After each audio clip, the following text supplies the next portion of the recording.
Hello student, हो जाइए तैयार और अपने कुर्सी की पेटियों को लीजिए बांध, क्योंकि मौसम फिर से बिगड़ने वाला है। और अगर आप क्लास 10th का एग्जाम देने वाले हैं 2025 में, तो ट्रायंगल का ये क्वेश्चंस आपके लिए बहुत इंपॉर्टेंट क्वेश्चंस है। और अगर आप इस क्वेश्चंस का कॉन्सेप्ट नहीं जानते हैं कि किस तरीके से इस क्वेश्चंस को हम हल करते हैं, तो वो भी हम आपको सिखाएंगे।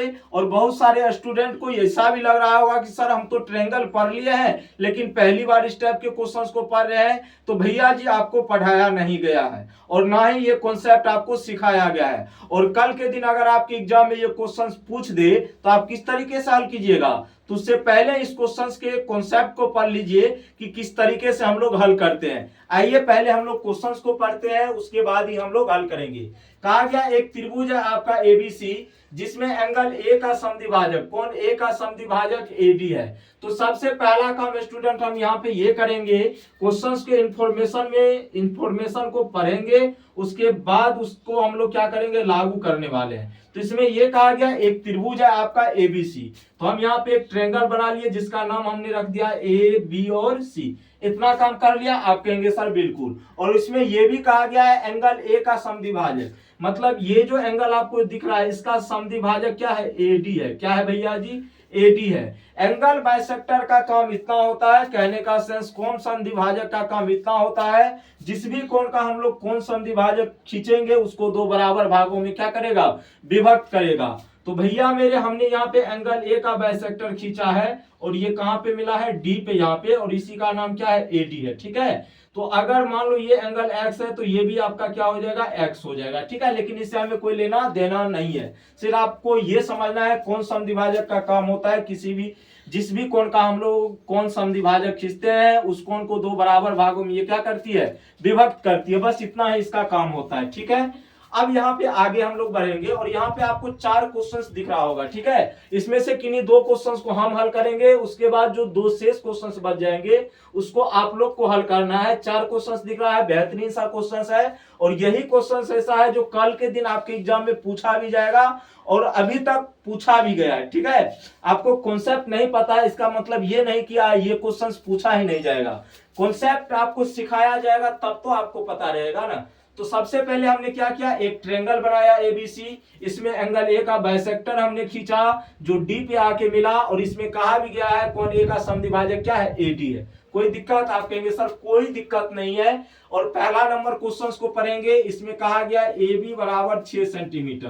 पहला नंबर क्वेश्चंस में हमें क्या दिया है ए बी बराबर 6.4 सेंटीमीटर बुआ, एसी का मान कितना है 8 सेंटीमीटर, और बीडी का वैल्यू हमें पता है कितना 5 सेंटीमीटर।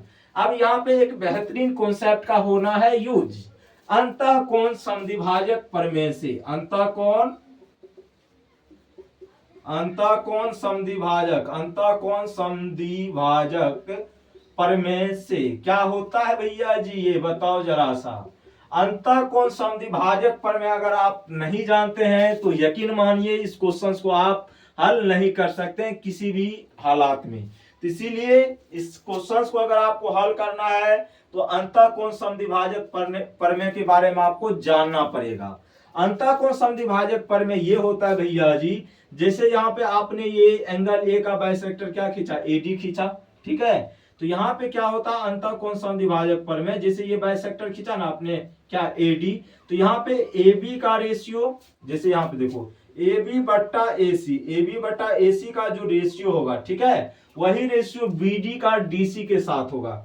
ठीक है, बी डी का किसके साथ होगा, डी सी के साथ। ये मत समझ लेना जो ए बी का मान होगा वही ए सी का मान होगा, ऐसा नहीं। हमने कहा जो ए बी का ए सी के साथ रेशियो होगा वही बी डी का किसके साथ होगा, डी सी के साथ होगा। कोई दिक्कत, ऐसे याद रखना। हमने पहले क्या लिया, ए बी, उसके बाद ए बी बट्टा ए सी किया, उसके बाद बी डी बट्टा डी सी, और बीच में चिन्ह किसका दिया हमने, इक्वल का। ठीक है, तो ये दोनों क्या हो गया, बराबर। मतलब कहने का सेंस ये हुआ स्टूडेंट, जो रेशियो ए बी का ए सी के साथ होगा वही रेशियो बी डी का किसके साथ होगा, डी सी के साथ होगा। इतना आपको याद रखना है, बाद बाकी कहानी खत्म। ठीक है, तो यहाँ पे देखोगे आप ए बी का वैल्यू पता है 6.4, ए सी का वैल्यू आपको पता है 8, बी डी का वैल्यू आपको पता है 5.6। तो क्या हम यहाँ से डीसी का मान नहीं निकाल सकते हैं, बिल्कुल निकाल सकते हैं, बेहतरीन तरीके से निकाल सकते हैं। तो 6.4 गुना डीसी का जो मान होगा स्टूडेंट, वो हो जाएगा वो हो जाएगा 8 इंटू 5.6। एक पॉइंट इधर एक पॉइंट इधर उड़ जाओ, क्योंकि इधर भी एक अंक के पहले पॉइंट है, यहाँ भी एक अंक के पहले ही पॉइंट है।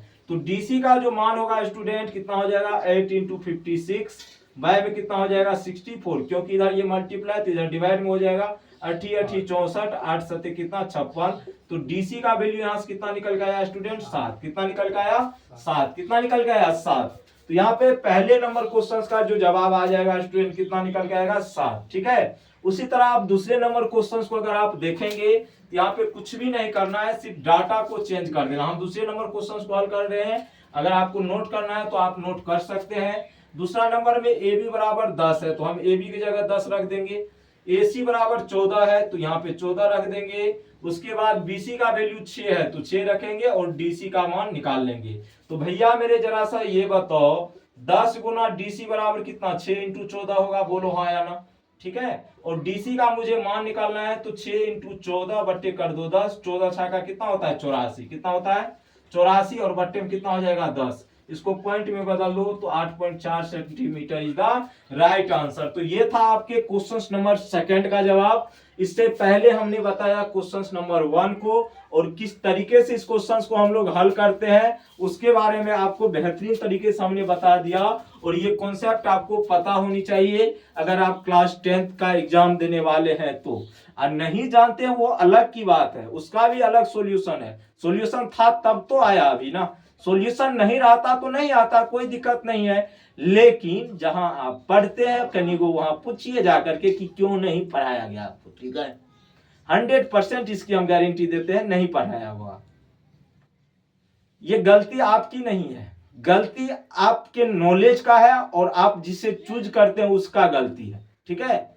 आपके साथ तो खिलवाड़ करने के लिए 1000 लोग खड़ा है, तो काहे खिलवाड़ करेगा। इससे बढ़िया है बढ़िया तरीके से पकड़ो बढ़िया लोग को, नहीं तो पता चल जाएगा 10वां तो चोरी करके पास कर लिया, आगे चल के कुछ नहीं कर पाओगे। ठीक है।